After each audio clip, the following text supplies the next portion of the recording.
You weren't born to be a prisoner of your own thoughts. But somewhere along the way, the noise in your mind grew louder than your purpose. The doubts, the fears, the lies you've been repeating to yourself, they've taken root. And worse, they've convinced you that you are them. But listen carefully. You are not your thoughts. You are the man who can choose what to believe, what to reject, and what to rebuild from the ashes. This is not just another motivational video. This is a call to reclaim your inner authority, to step out of the shadows of hesitation and into the quiet power of discipline and clarity. Today, you will learn how to rewire your mind, defeat negative thoughts, and take back control using the battle-tested philosophy of Marcus Aurelius, Seneca, and Epictetus. This isn't about escaping pain or pretending everything's okay. It's about facing discomfort head-on and forging strength because of it. You don't need more comfort, you need conviction. You need to train your mind like a warrior, sharpen your focus, and stop letting weakness wear the mask of reason. If you're ready to rise, to lead yourself again, to stop waiting and start owning, this is for you. If this message speaks to you, like this video, subscribe to the channel, and share it with someone who needs this right now. The war is within, but so is your victory. 1. Recognize that you are not your thoughts. You wake up with a weight in your chest, and you can't explain why. Nothing happened, no one said anything, but something's off. You drag yourself through the day, your mind playing the same old soundtrack. You're not enough. You always mess things up. You're too far behind to catch up now. These thoughts don't whisper, they roar. And yet you keep moving, assuming they must be true. But what if I told you those voices in your head aren't facts? They're just noise. And worse, they're not even your own. You've inherited them from years of conditioning, failure, shame, and silence. The problem isn't that you think negatively. The problem is that you've forgotten that you are not your thoughts. Your thoughts are like clouds, shifting, unstable, and sometimes dark. But you are not the storm. You are the sky. And the moment you confuse the two, you lose your power. Marcus Aurelius knew this. He ruled an empire, yet he battled intrusive thoughts every single day. But he wrote them down, exposed them to daylight, and reminded himself they held no weight unless he allowed it. That's what makes a Stoic different. He doesn't pretend that the darkness doesn't come. He just doesn't bow to it. Too many men live as if every passing fear is a prophecy. They say, "I'm anxious," when they mean, "I'm having anxious thoughts." They say, "I'm broken," when they mean, "I feel broken today." But that shift in language is everything. It's the line between being controlled and being in command. Because when you identify with every emotion that arises, you surrender the only battlefield that matters, the one inside your mind.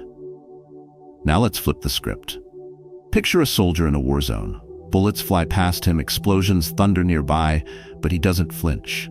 Why? Because he's trained to observe without reacting. He doesn't mistake noise for danger. He responds with intention. Your thoughts are no different. They are signals, not commands. And your power lies in the space between the thought and your decision to follow it or not. So here's where it becomes real. The next time a negative thought shows up, don't fight it, don't feed it, just name it. Say to yourself, "I'm noticing the thought that I'm not good enough." That one sentence creates space, and space is everything. It breaks the trance. It gives you a split second of awareness that says, wait, maybe this isn't the truth. Maybe this is just a storm passing through. You've been reacting for years, but the reaction is weakness. Recognition is power. That's the beginning of rewiring your mind. Not through willpower alone, but through awareness, presence, and self-command. You don't have to believe every story your mind tells. You can write new ones, starting now. Because the Stoic doesn't eliminate thought. He simply refuses to kneel before it. So today, stand up inside your own head. Take back the pen and write what you choose to believe. 2. Observe before you react. The pause principle.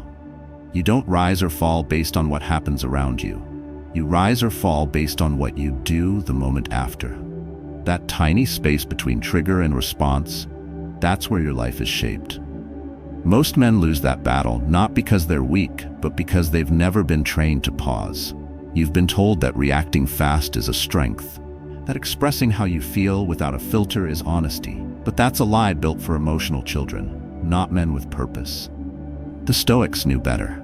They believed that true power was not in dominance, but in restraint.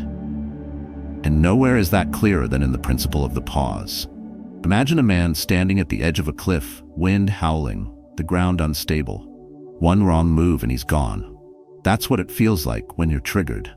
But a trained mind doesn't flinch. He steps back. He plants his weight. He assesses. Because of reacting on instinct, that's how you lose control. That's how you say things you regret, make choices you can't take back, and spiral deeper into a storm that started inside your head. You're not just here to feel. You're here to decide what to do with what you feel. Stoicism doesn't tell you to suppress emotion. It teaches you to discipline it. Epictetus wrote that we are not disturbed by events, but by our opinions about them. That means the power isn't in what she said, what they did, or what life threw your way. It's in how you frame it. But to reframe anything, you need a moment of stillness, a moment most men never take. They lash out, withdraw, and numb themselves with distraction. And each time they do, they give away more of their mind. So, how do you train this pause? You start by becoming aware of the moment your body tightens, your voice rises, and your pulse accelerates. That's the signal. Don't suppress it, don't obey it either. Just hold it. Breathe. 3 seconds of silence can change a lifetime of bad patterns. You don't need to know exactly what to say or do next. You just need to stop the autopilot. And in that stillness, clarity shows up. You might realize it's not worth your energy. You might respond with calm instead of chaos. You might walk away and win. No one's asking you to be emotionless. But if you want to lead, to protect, to build something that lasts, you need to stop being a slave to your reactions. Every strong man you admire has mastered the pause, not by accident, but by practice. The world doesn't reward the loudest man in the room. It rewards the one who knows when not to speak, when to wait, and when to act with precision. Next time the fire rises in you, don't rush to throw fuel on it. Step back, let it burn without burning you. That's not weakness, that's warriorship. And it starts with the pause. 3. Reframe the narrative internally. There's a story running in your head. It plays quietly, like background music you've heard so many times you forget it's even there. It says you're not good enough, that you always fall short, that people don't respect you, that you never had what it takes, and maybe never will. This story doesn't shout, but it shapes your posture, your choices, and your relationships. And most dangerously, it feels like the truth. But here's the reality. It's not the truth. It's a script. And it was written long before you had the strength to question it. Every man walks around with a version of this, and most never stop to ask where it came from. A father's silence, a failed relationship, a mistake you made when you were 20, or worse, a belief handed to you by someone who never lived a day with courage. But you've been repeating their story for years, and now it's yours. That's the trap. That's why you feel stuck. Not because your life can't change, but because the voice in your head insists it won't. The Stoics knew how dangerous that voice was. Marcus Aurelius wrote to himself, not because he needed motivation, but because he needed to rewrite the internal dialogue. To remind himself that power lies not in circumstances, but in interpretation. You don't change by waiting for better things to happen. You change by telling better stories about who you are and what you're capable of. Now imagine this. You're standing in front of a mirror, and for once, you don't see your failures, your flaws, or the years you think you've wasted. You see a man in the middle of transformation. You say to yourself, I'm improving, not I'm broken. You say I'm becoming stronger, not I've always been weak. That switch doesn't make the pain disappear, but it gives you leverage, it gives you momentum, and it gives you ownership over the voice you once obeyed without question. This isn't about lying to yourself. It's about refusing to repeat a lie someone else wrote for you. When your mind says, I always mess things up, you say, I've survived worse and I'm learning. When it says, I'm not built for this, you say, then I'll build myself piece by piece. Each time you shift the narrative, even slightly, you reclaim ground. You chip away at the old foundation and pour something new, something earned into its place. You reframe with your words, but you reinforce it with your actions. That means showing up, even when you don't feel ready. It means doing one more rep, one more hour, one more uncomfortable conversation. Because each time you act against the old story, you make the new one real. And that's how you rewire your mind, not by waiting for inspiration, but by living like the man you're becoming, even when no one's watching. Especially then. Rewrite the script, say it out loud, and live in a way that makes it true. 4. Focus only on what you can control. Every man has a breaking point. For some, it comes quietly, when they're alone in traffic, gripping the wheel while life feels like it's slipping out of their hands. For others, it shows up in a meeting, in a fight with someone they love, or in the stillness of a sleepless night. The pattern is always the same. Something happens, expectations collapse, and suddenly you spiral. Your mind scrambles for answers, for someone to blame, for something to fix. But nothing changes.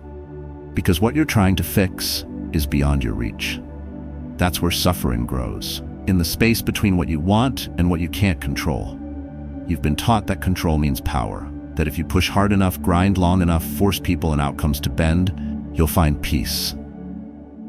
But the Stoics knew better. Marcus Aurelius, emperor of the most powerful empire on earth, had no illusions about control. He couldn't control war, betrayal, disease, or death. But he knew there was one battlefield that was his alone. His thoughts, his judgments, his choices. That's where power lives. Not in chasing outcomes, but in mastering your response. Right now, you may be angry that things haven't turned out how you planned. You may feel like life owes you more. But anger at the world won't fix it. Worrying won't move you forward. You can't control the markets, your past, your boss, or the people who left. But you can control what you think, what you say, and what you do. That's where your strength begins, when you stop wasting energy on the wind and start adjusting your sails. Imagine standing in a storm. The rain pours, the wind howls, the sky cracks open with fury. You can scream at the clouds, or you can brace yourself, find shelter, and keep walking. Complaining doesn't calm the storm. Action does. That's what Stoicism teaches. That peace is not found in still waters, but in the ability to remain steady when the waves rise. Too many men lose years fighting battles that were never theirs to win. They try to change people who don't want to change. They dwell on betrayals they can't undo. They carry the weight of regret like a chain across their chest. But regret is a story about yesterday, and you don't live there anymore. The man who wants to rise doesn't ask, "Why did this happen?" He asks, "What can I do now?" Here's how you start. The next time something outside your control happens, pause. Ask yourself 2 questions. Is this mine to change? Is this mine to carry? If the answer is no, then let it go. Not because it doesn't matter, but because it doesn't belong to you. That shift is not weakness, it's precision, and a precise man is a powerful one. You don't need to fix the world, you need to command yourself. And that begins by choosing what gets your attention and what doesn't. 5. Practice cognitive distancing. You are not what you think. But most men live as if every thought that enters their mind is a command, a verdict, a sentence. They wake up and feel unmotivated, so they label themselves lazy. They feel anxious and call themselves weak. They make a mistake and declare themselves a failure. But you are not your passing emotions. You are not your worst day. You are not even your most persistent doubts. You are the one observing all of it. And if you forget that, you become trapped in an identity you never chose. A prison made not of steel, but of stories you keep telling yourself. This is where cognitive distancing begins. It's the mental discipline of stepping back from your thoughts, not to ignore them, but to see them clearly. The Stoics practiced this every day. Epictetus didn't pretend he had no anger or fear. He simply refused to believe that those emotions had the right to speak as truth. Marcus Aurelius reminded himself that thoughts are like visitors. They enter your home, but you don't have to serve them dinner. You don't have to let them stay the night. You especially don't have to give them your name. But the modern world tells you otherwise. It tells you your feelings are your identity. If you feel broken, then you are. That if you feel unworthy, it must be true. This is why most men never grow. They cling to their pain like armor, not realizing it's what's weighing them down. Cognitive distancing breaks that pattern. It gives you space, and space is where clarity lives. Imagine being in a movie theater, watching a film about your worst fears. You feel the anxiety, you want to look away, but then someone reminds you, you're not in the movie, you're just watching it. That moment changes everything. Because once you know it's just a screen, you stop reacting. You start thinking, your heart slows down, your breath returns, you gain perspective. That's what happens when you detach from your thoughts. You stop being the actor and become the director. So how do you practice this in real life? It starts with language. Replace "I'm a failure" with "I'm having a thought that I've failed." Replace "I can't do this" with "I'm noticing the belief that this is too hard." These may sound like small shifts, but they're massive. They're psychological levers that move you from identification to observation. And once you can observe, you can choose. You're no longer a hostage, you're a strategist. The battlefield isn't your mind, it's your reaction to your mind. And if you want to build strength, you need to stop grabbing every thought like it's a weapon and start examining it like a tool. Is this thought helping you? Is it true? Is it useful? Or is it just noise? You don't need to destroy every negative idea. You just need to see it, name it, and let it pass like a cloud drifting across the sky. Because you are not the storm. You are the one standing still in the center of it, unshaken. 6. Train your mind like a muscle. Endurance thinking. You weren't made to stay soft. You were made to grow through pressure, sharpen through resistance, and earn strength the hard way. But most men today confuse comfort with peace and ease with success. They avoid pain like it's poison. They retreat at the first sign of discomfort. And that's why they stay stuck. Because growth never happens in the warm, familiar corners of your life. Growth lives in the cold, hard places you keep avoiding. Your mind is no different than your body. If you want it to be stronger, you have to train it. Not once, not when it's convenient, but every day, especially when it hurts. You don't build resilience by reading quotes. You build it by showing up when your motivation is gone, when your confidence is cracked, when everything inside you says stop. That's where mental muscle forms. That's where endurance is born. And the Stoics knew this better than anyone. Seneca didn't write about adversity from a library. He wrote it from exile. Epictetus didn't theorize about hardship. He lived as a slave.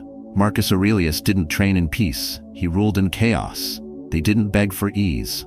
They welcomed friction because they knew the soul, just like steel, grows harder when hammered.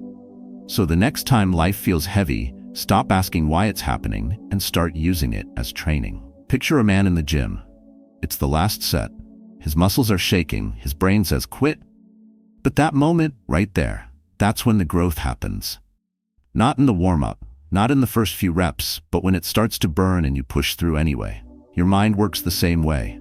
Every time you endure what you used to avoid, you raise your threshold. Every time you stay calm in the chaos, your wiring changes. Not because it's easy, but because you refuse to collapse. Endurance thinking isn't glamorous. It doesn't come with applause. You'll do reps in silence. You'll get stronger in the dark. You'll have to fight the part of you that wants the shortcut, the excuse, the escape. But if you're serious about rewiring your mind, this is the price. It's not paid once, it's paid daily. Start with the small things. Wake up when you said you would. Finish what you started. Hold your tongue when anger rises.